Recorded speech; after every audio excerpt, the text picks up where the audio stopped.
Alam nyo ba guys, we are now witnessing the biggest, the grandest scam in the Philippines. At sinong involved?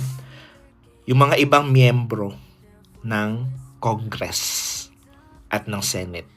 Ang galing nga, 'di ba?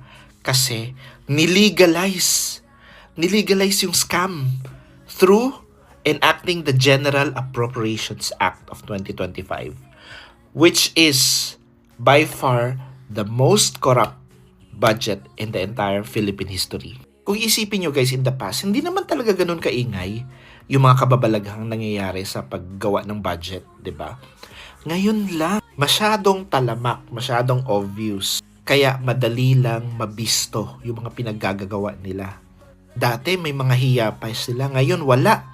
Wala silang hiya. In the broad daylight, we have seen anomalies of numbers moving from one place to another. Decreased funding in infrastructure and social services and increased funding in the Congress budget. Tapos may mga blanco pa sa kanilang secret BICAM report. Sino nag-fill in ng mga blanks doon sa BICAM report? At sino naman nagdesisyon na itaas itong mga budget na ito? Especially sa Congress. 17.3 billion for what? Sa Senate, 1.1 billion increase for what? Ano kaya mga programa nila? Bakit ganun kalalaki yung pag-increase nila? Specifically sa Congress ha, more than double. That's 100+% increase.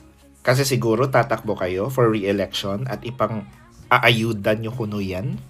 At dahil sa mga blankong yan, nagsisisihan na sila, naghuhugas ng kamay. Kung hindi sila mananagot, as per Bersamin, ibig sabihin, may mananagot, may kasalanan, may anomalya. And look at the behaviors on how they deal with questions from the people.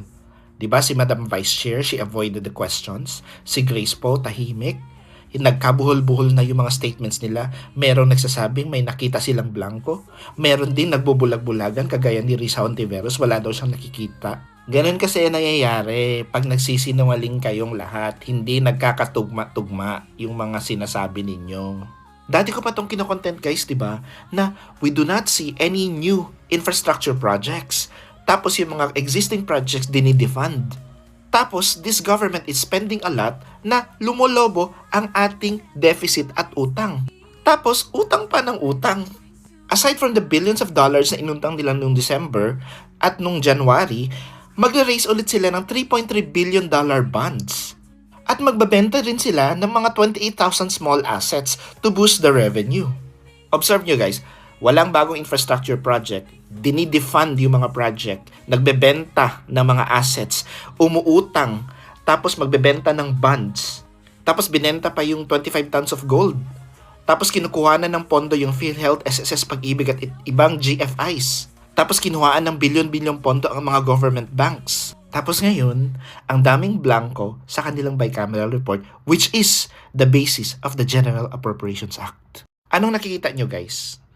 Anong nakita natin? They are systematically bankrupting the Philippines.